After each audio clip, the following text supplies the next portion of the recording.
Hi there, my name's Cole Medeiros. I'm the creator of Web of Spies. I'm going to do a quick walkthrough for you to teach you the rules. So what we have here are all the components for the game. We have the board, we have the asset deck, there's the starter decks for each player, the asset tokens, some dice, those are the pieces that represent spies for each player, and then a little player mat so each player can easily remember who they are and their opponents can see who they are when their colors are on the board.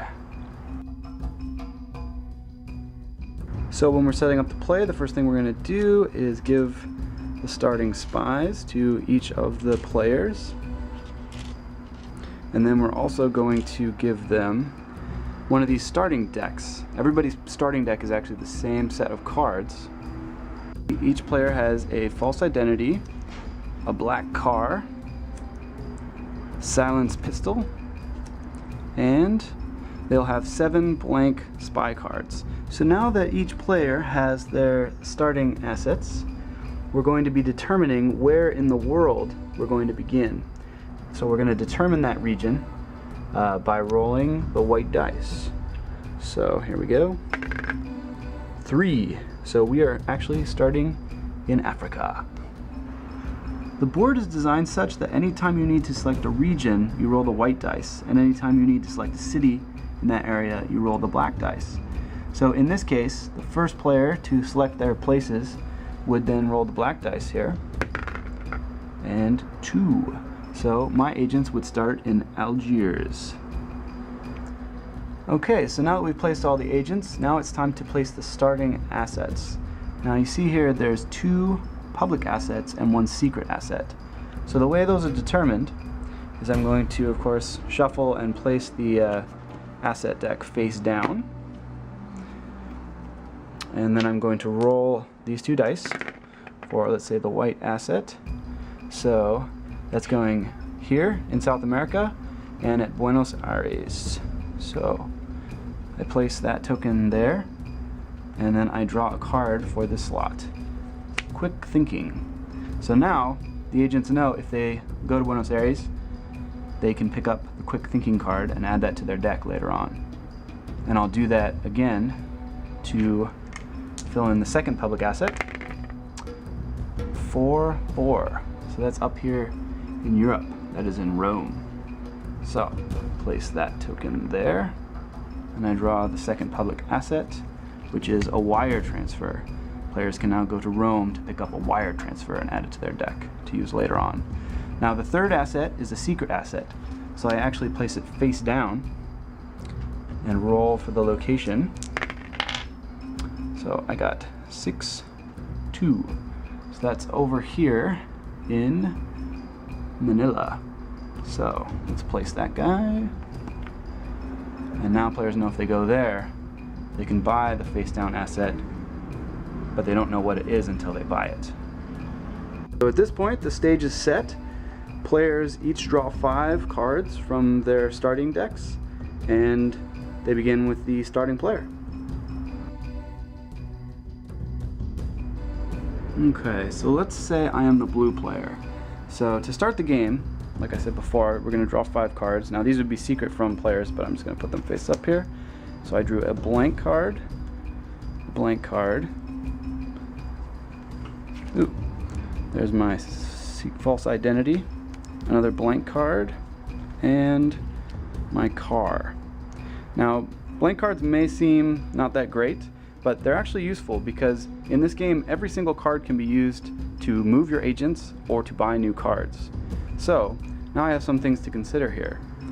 I can move and try to get that gray asset up there, or I can start positioning myself to maybe go acquire this asset here in South America, or even start moving over for this one. So let's see here. The gray asset's not too bad. It's a wire transfer and gives me some extra buying power very early in the game. So I might want to go pick that up. So what I'll do is I will discard one of my blank cards. In this game you can discard face down because you might want to conceal when you use and when you don't use certain things. So I can discard 1 card to move my agent up into Rome. And then the wire transfer costs 2, so I have to discard 2 more cards. Now, my false identity is a defense card. I'm not going to be able to keep it through this turn, so I might as well discard it now just to buy something. So I'll discard these two, face down of course.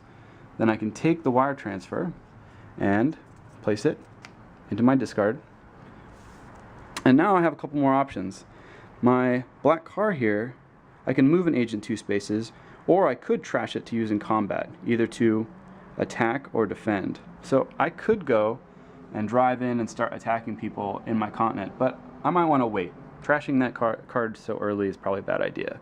So instead I'll move an agent, let's say here, to start going for this guy, and then I'll use my black car, which I'll have to reveal to other players to use this ability, to move 2 spaces.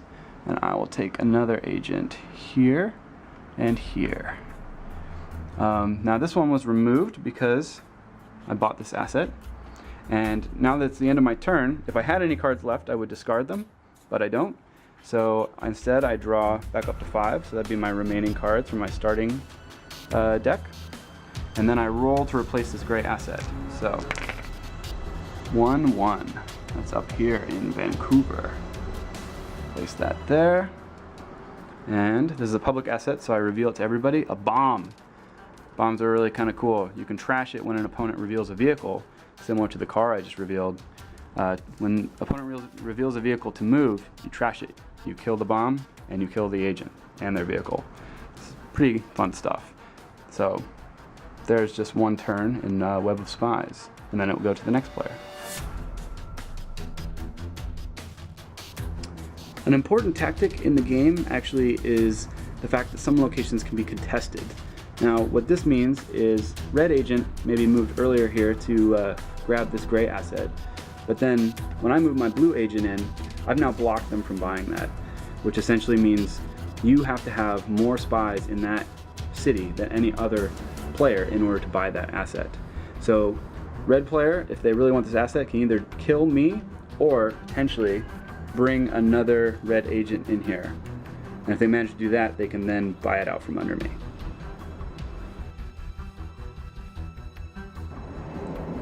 Okay, let's say the red player really wants that gray asset. So they decide to attack me. Now, I've laid out, some possible hands here. Each of us happens to have 3 cards that we can use, and then each of us has 2 of these blank cards, which actually have no real purpose in combat. The red player starts by attacking me with some C4 explosives. Now, you can see here, it can be used for attack or defense, so they can use it to attack, and these are the symbols. So I have to match those symbols with a defense card in order to not have my agent killed. Luckily, I have a bulletproof vest, which can be used because the symbols match here. But they can then respond to that combat by using an attack card which has this symbol on it. So the red player responds with a flamethrower. Flamethrower matches my symbol and can be used for attacking. So I have to pick one of my cards to defend from that. Maybe, let's see here, I'm going to use my private yacht. That can be used for defense, and it definitely blocks his symbol, essentially jumping on my yacht to make a quick escape. But he's able to respond to the yacht with his remote operative. Now I'm in trouble. I only have 1 defense card left, but uh-oh, it doesn't match. So actually, my blue agent just got killed. I remove my blue agent from the board, and the red agency is now free to buy this gray asset if they have enough cards to spend on it. When you kill an agent, take their piece and place it onto your player mat. This can be used to break ties later on. The game ends when any player is eliminated and loses their final spy. Now, whichever spy agency has the most spies still in the game, they are declared the winner. And in the case of a tie, just check to see how many kills everyone has. In this case, if the green player isn't tied for the lead, and they have more kills here than anybody else, they're the winner.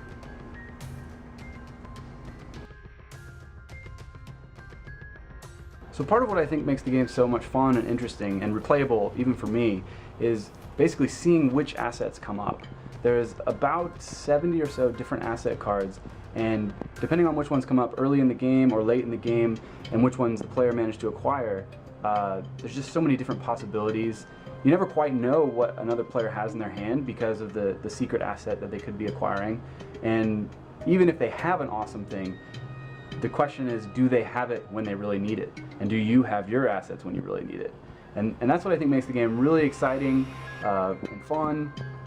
There's just a lot of neat interaction, and the combats are just really fun to take part of. I really advise you to check out the print and play.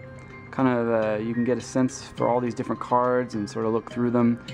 Each has been heavily play tested to make sure that it's balanced, but adds a lot of spice and variety to the game, and just really brings out the theme. And of course, these are all going to have artwork once the game funds. This is a weapon here. Obviously, it can be used to attack and defend, but oftentimes they have additional abilities. This one says when declaring an attack, you can trash this card to kill the target, and that can't be blocked. So it gives you sort of, you can use it once, or you may be able to use it several times, depending if you use it that way. American CIA, attack cannot be blocked in North America, so if you acquire that card, you become very dangerous up there. And here's a vehicle card, which is a patrol boat. It can be used to attack and defend, and it can be used in combat, or it can move your agent 4 spaces. So just these 3 cards are some examples of the options you have available. There's also quite a few sabotage cards, which have a lot more to do with extra abilities than they do with combat. You can see kind of the range of prices here on these cards, and they have neat abilities like this one, trash to look through enemy's discard pile and take a card into your hand. Surveillance, look at enemy hand and discard one of their cards, great to use before an attack. Bribery, place a card from your hand into an opponent's hand, can be a good way to get rid of your blank cards and thin your deck. Or this is one of my favorites, the secret weapon. Choose a location, all agents at target location are killed. When this one comes up into the asset pile, you better believe everybody's going for it. Alright, that's pretty much the game of Web of Spies. If you have any questions, let me know, and I appreciate anything you can do to help me get this game funded. Thanks so much.